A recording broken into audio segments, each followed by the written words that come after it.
কথার টোন কি এটা নির্ধারণ করবে আগামীতে আমাদের জায়গাটা কোথায় হবে। সো আমরা যদি কোনো একটা নির্দিষ্ট পলিসি মেকিং এর জায়গা দিয়ে সচিবালয়, মন্ত্রণালয় কিংবা আমলাতন্ত্রের কোনো একটা বড় অফিসে গিয়ে পঞ্চগড়ের গতানুগতিক পূর্বে আমরা যেভাবে কথা বলতাম উত্তরবঙ্গের সবচেয়ে পিছিয়ে পড়া জেলা হিসেবে রাখা হয়েছে, আগামীতে একইভাবে ট্রিট করা হবে। কিন্তু আমরা কারো দ্বারা শোষিত হতে দিব না। স্পষ্ট করে আপনাদেরকে একটা কথা বলি, আমরা এখানে যারা রয়েছি অনেকে আমার বয়সী, অনেকে আমার অভিভাবক, অনেকে আমার দাদার বয়সী আছেন।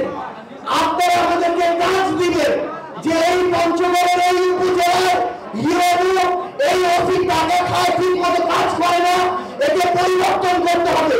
এক সপ্তাহের মধ্যে আমরা এটাকে পরিবর্তন করে ফেলবো। এই ঈদে জামা জুতো অ্যাকসেসরিজের ডিসকাউন্ট। পঞ্চগড়ের মানুষ যদি একসাথে আপনারা চান, আমরা যে কোনো কিছু আমাদের জায়গা থেকে পরিবর্তন করতে পারি।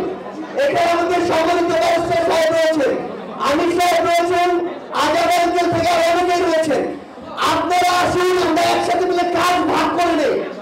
আমরা বলছি যে পঞ্চগড় জেলায় একটা মেডিকেল কলেজ লাগবে। আমরা যদি এখানকার 10 জন মানুষ একসাথে সংশ্লিষ্ট উপদেষ্টার কাছে যায়, তার চেয়ারটা কাঁপবে।